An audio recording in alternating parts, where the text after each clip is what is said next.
Assalamualaikum warahmatullahi wabarakatuh. Sampai berjumpa di pembelajaran matematika. Hari ini kita akan belajar tentang statistika.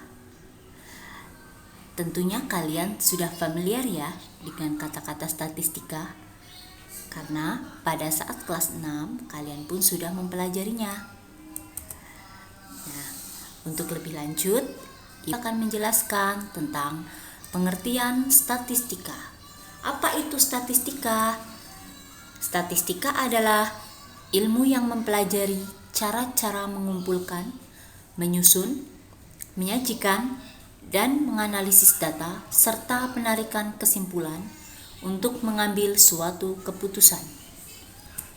Sedangkan statistik adalah data hasil olahan dan analisa dapat berupa mean atau rataan, modus, median, kuartil, simpangan data, dan sebagainya.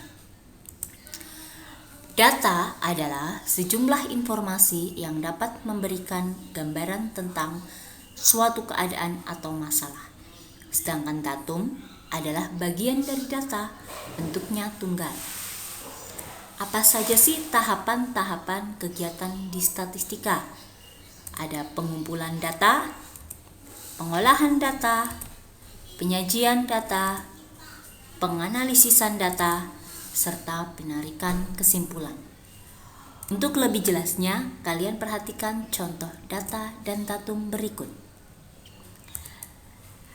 Contoh yang pertama, dari data hasil ulangan matematika 13 anak adalah 78, 80, 81, 90, 95, 100, 98, 97, 75, 76, 78, 82, serta yang terakhir 81.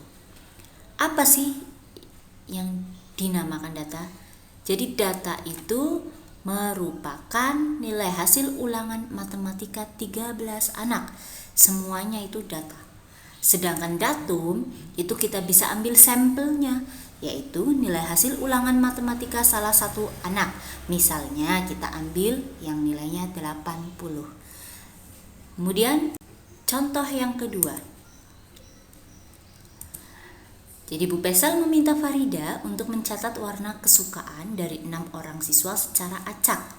Hasilnya adalah sebagai berikut. Bayu suka warna biru, Indah warna merah, Haidar warna hitam, Danang warna hijau, Reva warna ungu, dan Aulia warna putih. Oke, berarti yang dinamakan dengan data yaitu seluruh warna kesukaan dari 6 orang siswa. Sedangkan datum itu salah satu warnanya. Misal kita ambil warna biru, itu datum. Jelas ya? Oke, kemudian bagaimana syarat data dikatakan itu data baik? Jadi yang pertama, data itu harus objektif, data itu harus relevan, harus sesuai zaman atau up to date, data itu harus representatif, jadi sampelnya itu harus menggambarkan populasi, dan data itu harus dapat dipercaya, yaitu diperoleh dari sumber yang jelas. Nah, macam-macam data itu ada apa saja? Ada data tunggal dan data kelompok, data kualitatif dan data kuantitatif, data primer dan data sekunder, data internal dan data eksternal. Nah, dari macam-macam data yang ada, Ibu hanya menjelaskan tentang data kuantitatif dan kualitatif.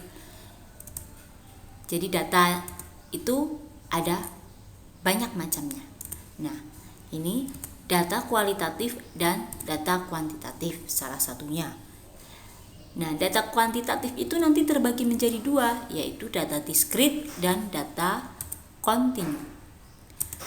Contoh dari data kualitatif ada apa saja sih? Jenis kelamin, warna favorit, asal suku, dan lain-lain.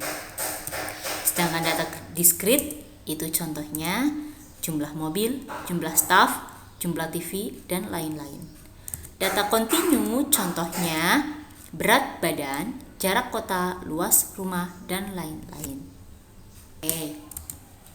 Kemudian bagaimana sih metode dan cara pengumpulan data?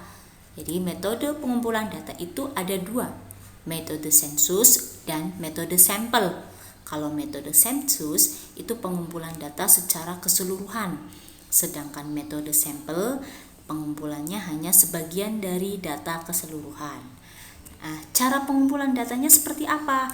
Bisa menggunakan angket, bisa pengamatan langsung atau observasi, bisa dengan wawancara, bisa dengan menggunakan sebagian atau seluruhnya dari sekumpulan data yang telah dilaporkan.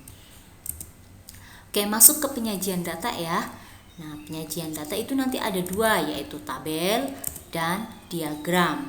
Namun pada pertemuan kali ini Ibu hanya menjelaskan penyajian data dalam bentuk tabel.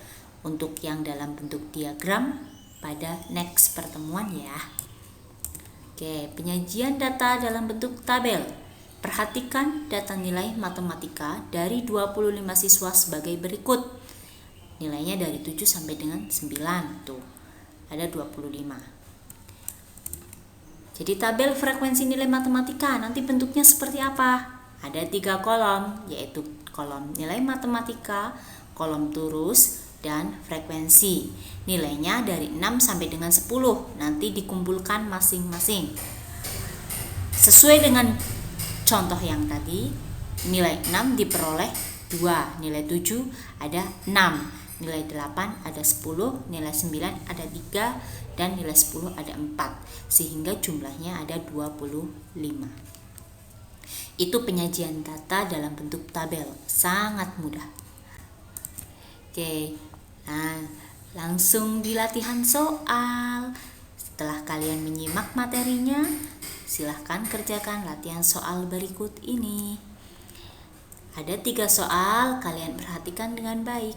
Jelaskan perbedaan data dan datum. Berikan contohnya. Kemudian yang kedua, lakukan pengumpulan data usia yang dimiliki oleh keluarga kalian dengan cara mencatat pada tabel berikut. Kemudian yang ketiga, carilah rata-rata hasil data kalian pada nomor 2. Jadi semua materinya dicatat pada buku catatan, serta latihan soalnya juga dikerjakan pada buku catatan. Dikumpulkan pada hari Senin, beserta dengan tugas keterampilan yang ini. Perhatikan langkah-langkahnya dari nomor 1 sampai dengan nomor 6. Jika ada yang kurang jelas, boleh ditanyakan via Japri. Tabel pertambahan kasus corona di Indonesia. Nah, sampai jumpa di pertemuan selanjutnya dengan pembahasan penyajian data dalam bentuk diagram. Terima kasih. Apabila kalian ada yang kurang jelas, boleh ditanyakan melalui WA Ibu. Selamat belajar, semoga pandemi segera berakhir.